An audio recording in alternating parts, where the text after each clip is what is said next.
Hello दोस्तों, कैसे हो आप? उम्मीद करता हूँ आप सारे लोग बढ़िया होगे और अच्छे से पढ़ाई कर रहे होगे। तो और आपको चीज़ें आराम से और अच्छी तरीके से आपको समझ में आ रही हैं, राइट? कोई भी आपको अगर डाउट है तो आप कमेंट सेक्शन में पूछ सकते हो। आज हम आ गए हैं अपनी नई वीडियो के साथ, जो कि है डिकोडिंग एआई। और आज हम समझेंगे कि अटेंशन मैकेनिज्म क्या होता है और ट्रांसफर लर्निंग क्या होता है इस ट्रांसफार्मर की प्लेलिस्ट में। ठीक है, तो धीरे शुरू करते हैं। तो सबसे पहले हम लोग आज क्या करेंगे ना कि अटेंशन मैकेनिज्म के बारे में समझेंगे कि ये होता क्या है। अटेंशन मैकेनिज्म, और आपने ये वर्ड सुना होगा, बहुत फेमस वर्ड है आजकल। ठीक है, तो सबसे पहले हम लोग इसकी इजी डेफिनेशन के बारे में देख लेते हैं कि इसकी डेफिनेशन क्या है। कि अटेंशन एक एक ऐसा मैकेनिज्म है जो डिकोडर को यह आज़ादी देता है कि आउटपुट जनरेट करते समय वे एनकोडर के हर एक स्टेप लाइक वर्ड पर अलग अलग मात्रा पर ध्यान, मतलब अटेंशन, मतलब वेट दे सकता है। इससे मॉडल को एक फिक्स समरी बॉटलनेक पर निर्भर नहीं करना पड़ता। तो बेसिकली एक तरीके से आप समझ सकते हो जो हमारा एनकोडर होता है, ठीक है, इसमें, और ये हमारा डिकोडर साइड है।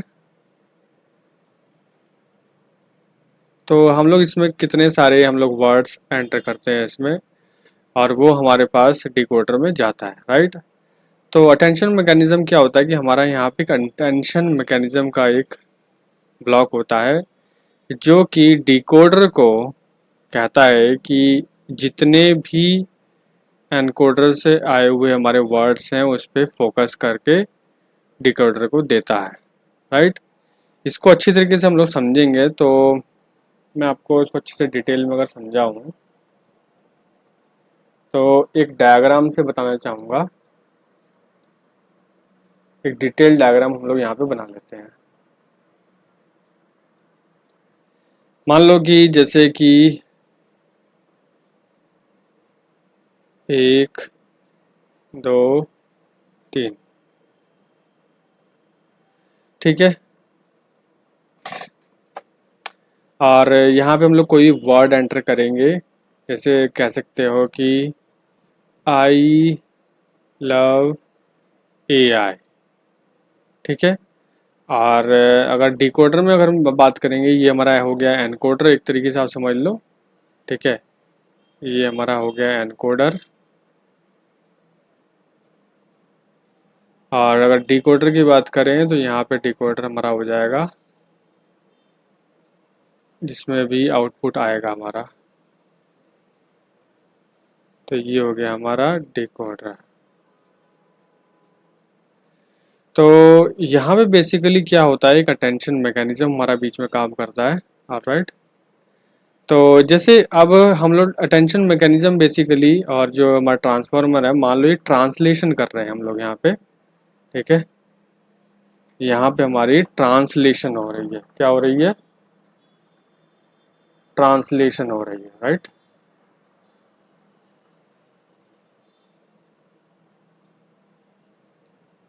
आप कह सकते हो कि English to Hindi, right.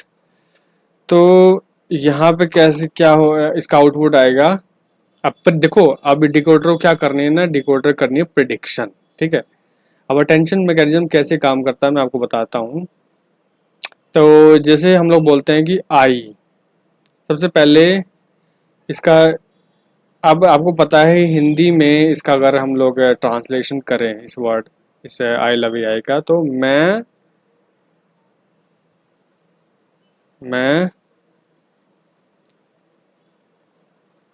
AI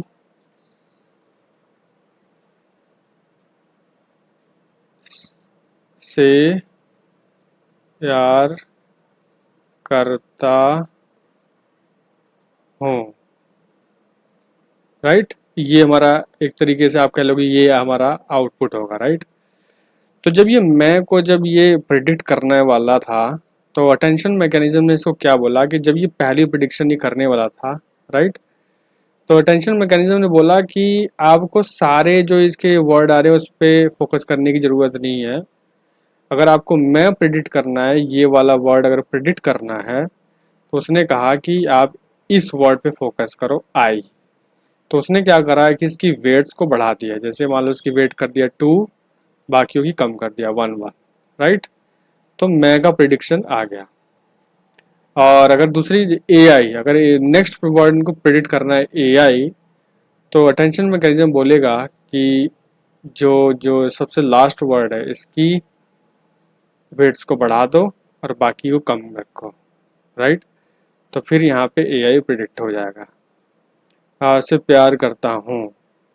तो इसके लिए ये क्या करेगा कि सीधा अटेंशन मैकेनिज्म क्या करेगा कि इस वर्ड की उस टाइम वेट्स बढ़ा देगा, तो ये हमारा आउटपुट आ जाएगा, राइट। तो आपने देखा कि जो अटेंशन मैकेनिज्म है वो धीरे धीरे वेट्स बढ़ा रहा है। मतलब एक वर्ड प्रिडिक्ट करने के लिए तीनों वर्ड पे फोकस करने की ज़रूरत नहीं है, राइट। हमें क्या करना है, बस जिस वर्ड की ज़रूरत है सिर्फ उसी को आगे लेके आएंगे और उसी का ट्रांसलेशन करेंगे। तो ये बेसिकली एक सिंपल तरीके से हम लोग कह सकते हैं कि ये हमारा आउटपुट है, राइट। तो बेसिकली, और हमें कोई भी वर्ड को प्रेडिक्ट करना है तो ये क्या करता है, प्रोबेबिलिटी में उसको उसका आउटपुट देता है कि भाई कौन सा वर्ड जो है सबसे ज़्यादा इंपॉर्टेंट है, वो प्रोबेबिलिटी में और वेट्स में बताता है हमें, राइट। All right. तो बेसिकली हमारी प्रॉब्लम बेसिकली क्या थी, एक तरीके से देखी जाए तो हमने अटेंशन मैकेनिज्म को हम लोग क्यों लेके आए, तो प्रॉब्लम थी कि पुराने मॉडल्स जो हुआ करते थे वो पूरे इनपुट के सिर्फ एक ही हिडन स्टेट बनाते थे। जैसे आपने देखा होगा कि इतने सारे जो वर्ड्स लिए, फाइनल में एक उसका इनपुट बनाता था और उसको वो शेयर की जाती थी, राइट। ये क्या बन गया भाई,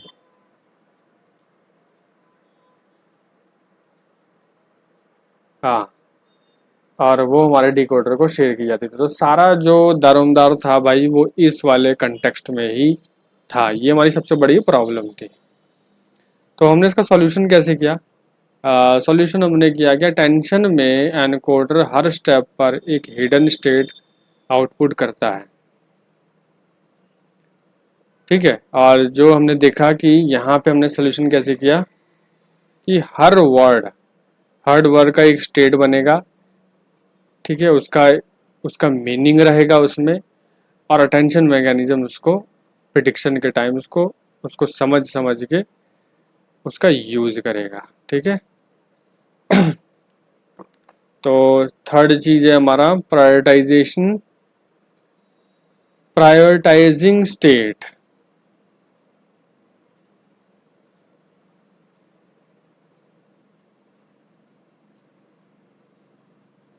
प्रायोरिटाइज करना, तो क्योंकि सारी स्टेटस एक साथ डिकोडर के पास जाने से बहुत बड़ा इनपुट बन जाएगा, इसलिए डिकोडर यह तय करता है कि किस स्टेट को कितना वेट्स देना है, राइट। तो सबको इम्पोर्टेंस नहीं दी जाती है, जो केवल जो इम्पोर्टेंट है उस समय केवल उसी को टेंशन मैकेनिज्म आगे पहुंचाता है डिकोडर के पास प्रिडिक्शन के लिए, राइट। तो आसानी से आप समझ सकते हो, और उसकी वेट्स को बढ़ा देता है, राइट। नेक्स्ट हमारा वर्ड अलाइनमेंट। यह मैकेनिज्म ट्रांसलेशन में शब्दों को सही से ऑन अलाइन करने में मदद करता है, जैसे इंग्लिश से हिंदी में, ठीक है। यह मैकेनिज्म ट्रांसलेशन में शब्दों को सही से अलाइन करने में मदद करता है, ठीक है, जहाँ शब्दों का क्रम अलग हो सकता है। तो बेसिकली इसमें क्या होता है ना कि वर्ड अलाइनमेंट, बेसिकली अगर आपने देखा होगा यहाँ पे, तो यहाँ पे आई लव AI, तो AI यहाँ पे थर्ड नंबर पे आ रहा है, यहाँ पे तो सेकंड नंबर पे आ रहा है, राइट। तो आपने देखा कि यहाँ पे अटेंशन मैकेनिज्म की मदद से ना आपको ज़रूरत नहीं है कि कौन सा ऑर्डर है, ठीक है। ऑर्डर नहीं भी फॉलो करता तो भी आपको पहचान जाएगा प्रिडिक्शन के टाइम भी किस पे ज़्यादा फोकस करना है, ठीक है।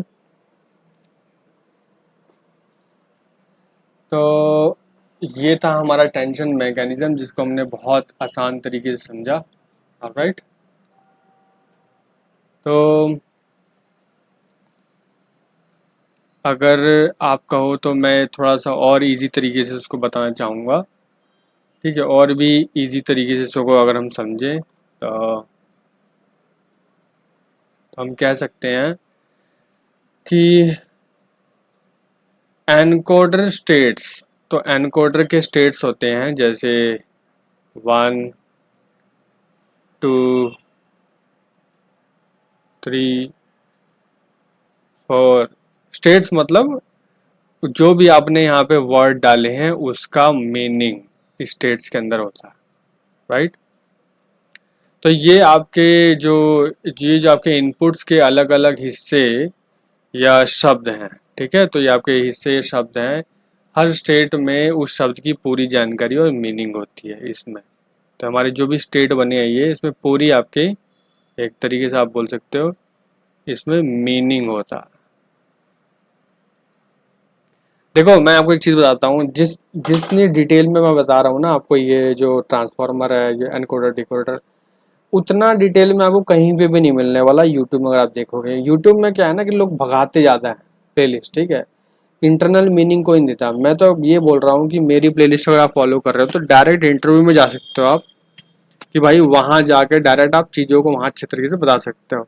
आपको ना ना उसके बाद कोई दूसरी प्लेलिस्ट देखनी है, ना कुछ बुक पढ़नी है, सीधा समझ सकते हो। ठीक है, डिटेल में पढ़ा रहा हूँ आपको, ये नहीं कि भाई भगाने पे फोकस कर रहा हूँ। समझना इस चीज़ को। ठीक है, तो जो हमारे स्टेट्स होते हैं ये होते हैं हमारे स्टेट्स। तो अटेंशन बॉक्स, अब अटेंशन बॉक्स की बात कर लें। अटेंशन बॉक्स की, तो ये टेंशन असली दिमाग है। यह डिकोडर को बताता है कि अभी अगला शब्द प्रिडिक्ट करने के लिए एनकोडर स्टेट 2 की जानकारी पर ज़्यादा फोकस करो। ठीक है, जैसे मान लो कि यहाँ पे अगर ये प्रिडिक्शन कर रहा है डिकोडर, तो कौन से मान लो सेकंड वर्ड, अगर मान लो थर्ड वर्ड यहाँ प्रिडिक्ट कर रहा है, तो किस पे ज़्यादा फोकस करना है। वो कोई भी हो सकता है, वो सेकंड वर्ड हो सकता है, कोई भी हो सकता है।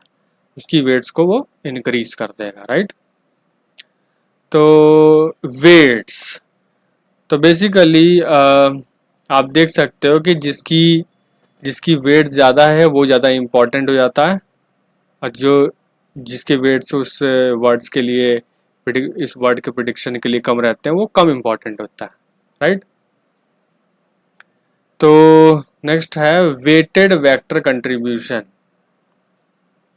ये वो निचोड़ या समरी है जो टेंशन बॉक्स को डिकोडर को देता है। इसमें सिर्फ वही जानकारी होती है जिसकी अभी ज़रूरत है। जैसे ग्रेट वर्ड प्रिडिक्ट करने के लिए उसे सिर्फ वही इंफॉर्मेशन मिली जिसकी ज़्यादा वेट था। राइट, तो मैंने जो बताया कि वही वही वाली चीज़ है। तो हर एक वर्ड को प्रिडिक्ट करने के लिए जो जो इम्पोर्टेंट वर्ड्स हैं उस पर ज़्यादा फोकस करते हैं। इसको बोलते हैं अटेंशन। ठीक है, पहले क्या होता था कि पहले ये वेट का सिस्टम नहीं था, सारे वर्ड्स पे फोकस किया जाता था। राइट, तो इस तरीके से प्रिडिक्शन हो नहीं पाती थी सही तरीके से।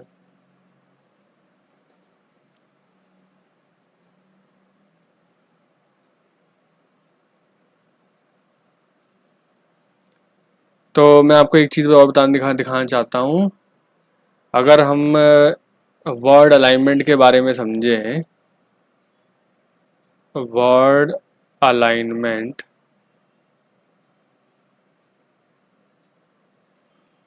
तो एक चीज़ देखो आप यहाँ पे कि जैसे आई एम लर्निंग। ठीक है, तो इसकी हिंदी क्या हो जाएगी, मैं सीख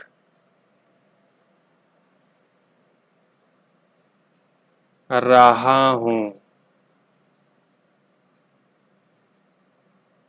ठीक है, तो आपने देखा कि जो आई का जो मतलब है वो मैं, और एम का मतलब रहा हूँ, और लर्निंग मतलब सीख।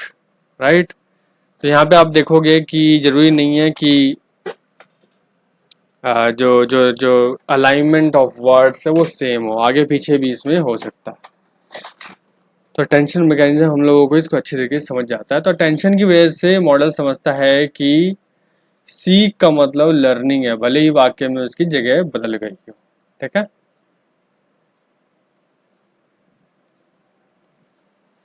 चलो हम लोग अब नेक्स्ट टॉपिक पे हमारे आते हैं, जो कि आज है हमारा नेक्स्ट टॉपिक। उम्मीद करता हूँ ये आपको समझ में आ गया होगा। तो बेसिकली अटेंशन मैकेनिज्म क्या है ना, एक ऐसा आप कह सकते हो कि टर्निंग पॉइंट था, ठीक है, जिससे कि मॉडल्स हमारे आर्किटेक्चरल ट्रांसफॉर्म में बहुत फास्ट हो गए।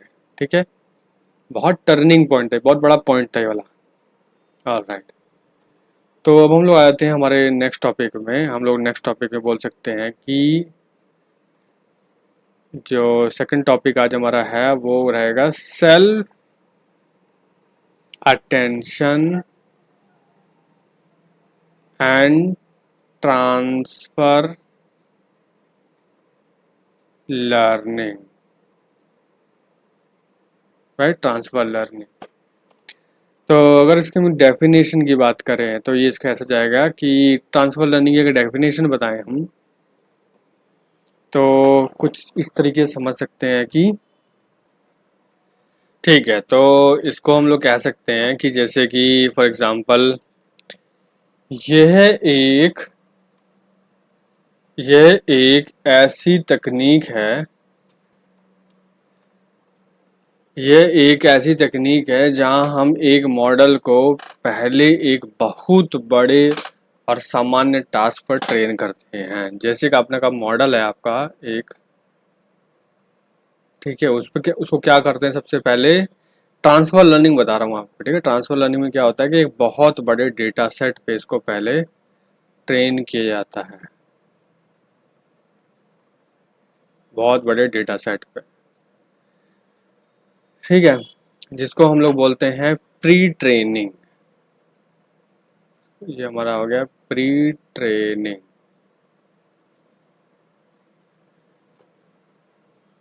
और फिर उस सीखी हुई नॉलेज को किसी छोटे और स्पेसिफिक टास्क के लिए इस्तेमाल करते हैं, जिसको फाइन ट्यूनिंग बोलते हैं। फिर इसी मॉडल को फर्दर हम लोग क्या करते हैं, थोड़ी सी फाइन ट्यूनिंग करते हैं इसकी। फिर उसके बाद इसका प्रिडिक्शन निकल के आता है। देखो मैं आपको ना इसको इजी तरीके से समझाता हूँ। देखो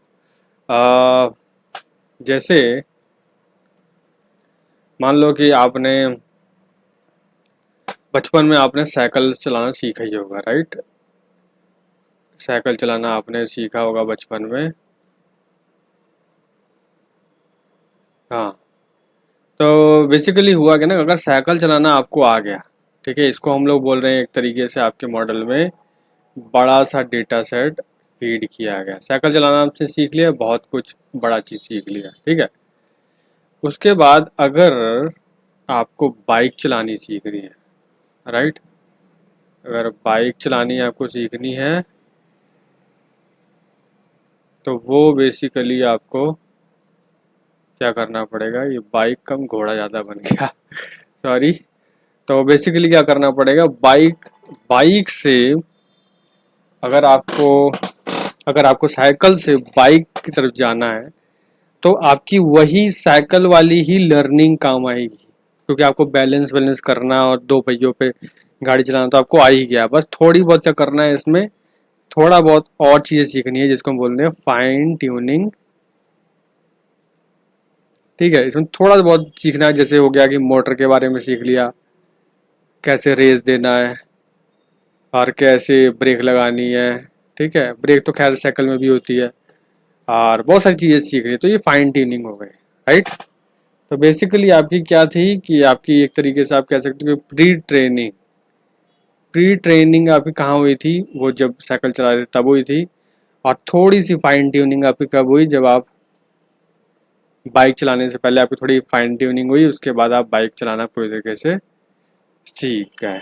ठीक है, आप पूरी बाइक भगाने लग गए अच्छे से। ठीक है, इसको बाइक को भगाने लग गए। तो बेसिकली इसी को आप यही सबसे बड़ा एग्जांपल और अच्छे से आप समझ सकते हो कि आपका पिछला जो नॉलेज है वो काम आया, थोड़ा बहुत में चेंजेस करके आपने बाइक सीख ली। जो पिछला आपने सीखा उसको प्री ट्रेनिंग बोलते हैं, जो थोड़ा बहुत आपने चीज़ें सीख के बाइक सीख ली उसको कहते हैं फाइन ट्यूनिंग पर्टिकुलर टास्क के लिए। और यही होता है ट्रांसफ़र लर्निंग। तो लर्निंग जो आपने पहले सीखी थी वही ट्रांसफ़र हो गई आपकी, ठीक है। तो इसी को बोलते हैं। अभी हम लोग पे तो द शिफ्ट टू ट्रांसफॉर्मर्स। तो हुआ क्या बेसिकली, ये हमें ट्रांसफर लर्निंग क्यों सीखनी पड़ी और क्या इसका रीज़न था वो सब जानेंगे यहाँ पे।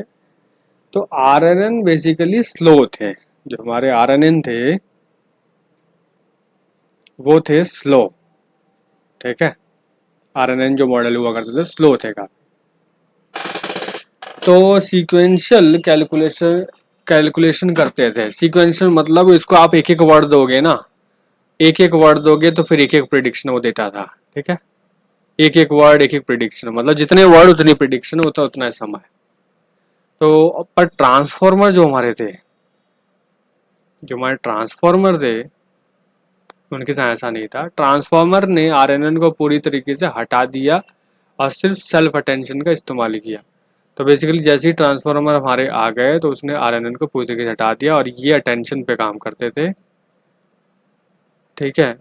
तो अटेंशन में अब बेसिकली होता क्या है ना, मैं आपको बताऊं कि इसमें वन बाय वन चीज़ें काम नहीं करती हैं, ठीक है। इसमें अब एग्जांपल अगर देखा जाए तो सारे वर्ड्स एक साथ प्रिडिक्ट कर सकता है वो, बस अटेंशन अलग अलग, हर किसी को वेट अलग देगा, ठीक है। तो ऐसा नहीं है कि पहला वर्ड प्रिडिक्ट करने के लिए वो सारे के लिए रुका रहेगा, नहीं, सारे वर्ड्स प्रिडिक्शन के लिए वो कर सकता है साइमल्टेनियसली।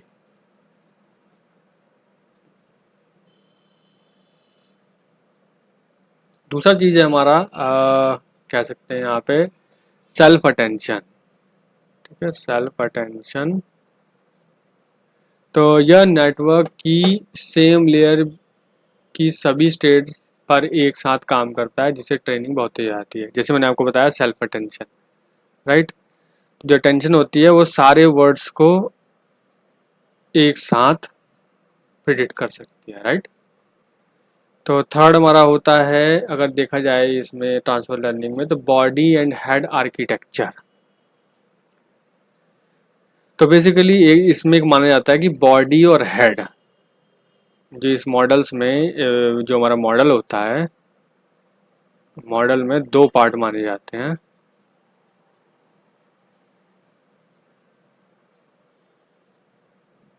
एक को कहते हैं वो बॉडी, कहते हैं हेड, ठीक है। तो बेसिकली क्या होता है कि ये आर्किटेक्चर मानते हैं ये लोग इसमें, हमारे ट्रांसफर लर्निंग में। तो इसमें कहते हैं कि ट्रांसफर लर्निंग में मॉडल को दो हिस्सों में बांटा जाता है। बॉडी जो बेसिक फीचर सीखता है जैसे प्री ट्रेनिंग, तो ये मोटा मोटा चीज़ें सीखता है, ठीक है। और फिर जैसे फॉर एग्जांपल आपने साइकिल चलाना सीखा था तो वो ये प्री ट्रेनिंग उसमें जाता है, ठीक है। और हेड जो नए स्पेसिफिक टास्क के लिए अडेप्ट होता है, तो इसमें ये क्या होता है, जैसे फाइन ट्यूनिंग के लिए, ठीक है। जैसे आपने फिर बाद में बाइक सीखने के लिए सीखा था, तो वो चीज़ है। तो मोटे मोटे टास्क के लिए आप कह सकते हो बॉडी सीखती है और हेड जो है स्पेसिफिक टास्क सीखता है आपका, राइट।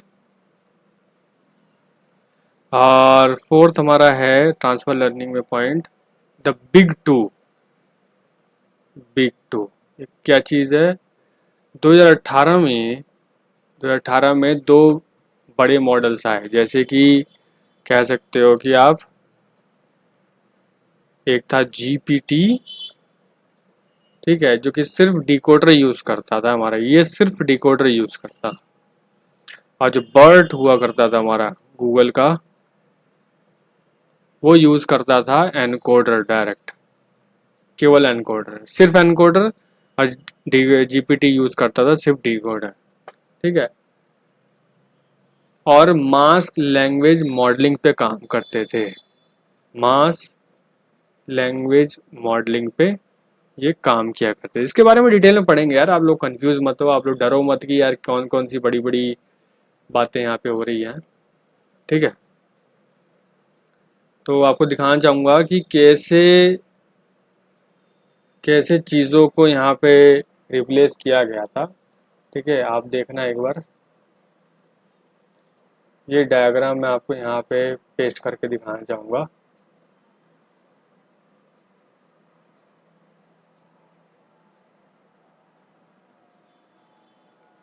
देखो, अगर ध्यान से आप देखो तो बेसिकली पहले इसमें क्या होता था कि आर एन एन बेसिकली, है ना, यहाँ पे हमारे आर एन एन सेल हुआ करते, ये हमारा एनकोडर पार्ट है ट्रांसफार्मर का, तो इसमें R N N cell use होते थे ये बहुत पहले। ठीक है, और फिर हर वर्ड का स्टेट बनता था, और फिर टेंशन मैकेनिज्म की वजह से उसके इनके वेट्स को समझा जाता था। पतले वाले जो यहाँ पे आप थ्रेड्स देख रहे हो, एरो देख रहे हो, वो उसका कम वेट है, और जो मोटे हैं उसका वेट ज़्यादा है। फिर उसके बाद हर वर्ड की प्रिडिक्शन यहाँ पे होती थी। ठीक है, तो आप देख सकते हो कि ये टेंशन आउटपुट यहाँ पे आ रहा है, और यहाँ पे हमारा सोर्स टेक्स्ट हमारे यहाँ जा रहा है। तो ये हमारा था R N N based transformer. ठीक है, ये बेसिकली काफ़ी स्लो हुआ करता था। बाद में इसको चेंज करके हम लोगों ने लेके आ गए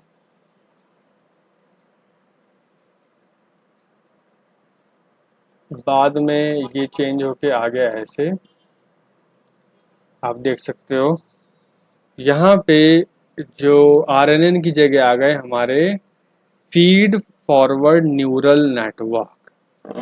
यहाँ पे लिखा भी हुआ है feed forward neural network, forward neural network. ठीक है, देखो सेल्स उससे रिप्लेस हो गए, फीड फॉरवर्ड न्यूरल नेटवर्क से। फिर इस सब की स्टेट हुआ करती थी, मतलब वर्ड्स के मीनिंग, उसके बाद टेंशन यहाँ पे यूज हुआ करता था, फिर उसके बाद हर वर्ड का प्रेडिक्शन होता था। राइट, तो आर एन एन की जगह हमारे ले लिए यहाँ पे feed forward neural network. Right, आपको समझना ये बहुत ज़रूरी है कि कैसे ट्रांसफार्मर का पूरा आर्किटेक्चर ही बदल दिया गया बाद में। अब हम लोग यहाँ पे एक छोटी सी चीज़ देख लेंगे जो कि ट्रांसफर लर्निंग से रिलेटेड है।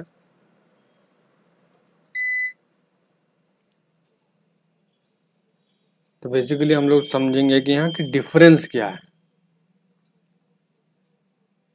ठीक है, तो हमारा difference between supervised learning versus transfer learning.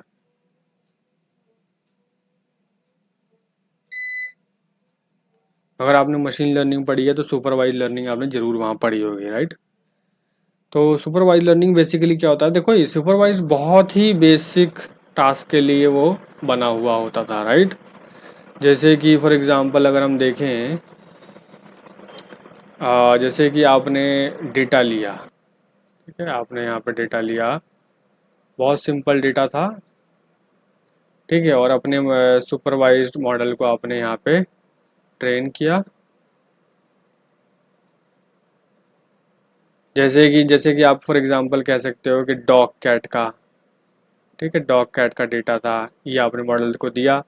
आपके मॉडल ने सीधा क्या करा, इसका आउटपुट सिंपल तरीके से बता दिया कि वेदर, आपने इसको एक पर्टिकुलर पिक्चर शो करी, और फिर आपके मॉडल ने प्रेडिक्ट कर दिया कि भाई ये पर्टिकुलर चीज़ डॉग है या कैट है।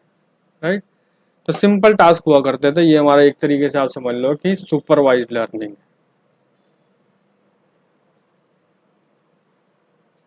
Supervised learning. ठीक है, और अगर हम ट्रांसफर लर्निंग की बात करें तो वो क्या होता है ट्रांसफर लर्निंग। ट्रांसफर लर्निंग जैसे आपको पता ही है, पहले एक हमारा जो मॉडल होता है, एक हमारा मॉडल होता है, ये मैं बता ही चुका हूँ, फिर से बता देता हूँ। उसको हम भारी डेटा सेट के साथ पहले ट्रेन करते हैं। राइट, तो भारी डेटा के साथ ट्रेन किया, फिर ये क्या हो गया, बेसिकली हम लोग बोल सकते हैं इसको प्री ट्रेनिंग। ठीक है, प्री ट्रेनिंग इसकी हो गई। फिर उसके बाद क्या हुआ, इसी मॉडल पे हम लोग क्या क्या करते हैं, थोड़ी सी ट्रेनिंग और करते हैं अपने मॉडल्स पे, जिसको हम लोग बोलते हैं फाइन ट्यूनिंग। ठीक है, थोड़े बहुत फीचर्स और सिखाए जाते हैं, या जो बेसिक बेसिक फीचर्स सिखाए जाते हैं। जैसे मान लो कि अगर हमने इस डेटा सेट में दे दी, बहुत सारे लोगों का फेस दे दिया, ठीक है, मेल फीमेल इसमें, जिसमें दोनों थे, ठीक है। और फिर हमने क्या करा कि फाइन ट्यूनिंग में इसको ये बोल दिया कि भाई केवल इसको आ, सिर्फ फीमेल फीमेल्स का फेस पढ़ने के लिए इसको परफेक्ट कर दिया, ठीक है। तो फिर उसके बाद आप उसको जो भी पिक्चर्स आप उसको देते हो, तो ये बता देगा कि वो मेल की है या फीमेल की है, राइट। तो ऐसे बड़े बड़े जो टास्क होते हैं बेसिकली, वो आप कह सकते हो कि हम ट्रांसफ़र लर्निंग से कर पाते हैं, ठीक है। तो ट्रांसफ़र लर्निंग हमारा बहुत ही एडवांस होता है। सुपरवाइज लर्निंग तो एक बेसिक टास्क के लिए होता है बेसिकली, बस डॉग कैट इन सब छोटे छोटे टास्क के लिए होता है। पर जो हमारा जो ट्रांसफ़र लर्निंग है, वो हमारे वो पिक्चर क्लासिफिकेशन, टेक्स्ट क्लासिफिकेशन और बहुत बड़ी बड़ी चीज़ों में यूज़ कर सकते हैं आप इसे, ठीक है। तो आज के लिए इतना ही था। उम्मीद करता हूँ कि जो हमने आज पढ़ाई करी है वो आपको समझ में आ गया होगा, राइट। तो प्लीज़ वीडियो को ज़रूर लाइक करो भाई, ठीक है। आप कमेंट करो यार, काफ़ी मेहनत लगती है वीडियो बनाने में। कमेंट करके फीडबैक कम से कम बताओ कैसा लग रहा है इसको, और सब्सक्राइब करना तो मत भूलो। देखो आप सब्सक्राइब नहीं करोगे, देखो आपका लॉस है, क्योंकि देखो अगर आप यहाँ से पढ़ोगे, आपके ही इंटरव्यू क्लियर होंगे, आपको ही नॉलेज होगी, आपको ही अच्छी जॉब हायर पैकेज मिलेगा, राइट। तो जितने भी आपके फ्रेंड्स हैं, प्लीज़ उनको आप ये वीडियो ज़रूर भेजो, ठीक है। चलो मिलते हैं नेक्स्ट वीडियो में। Have a good day, bye bye.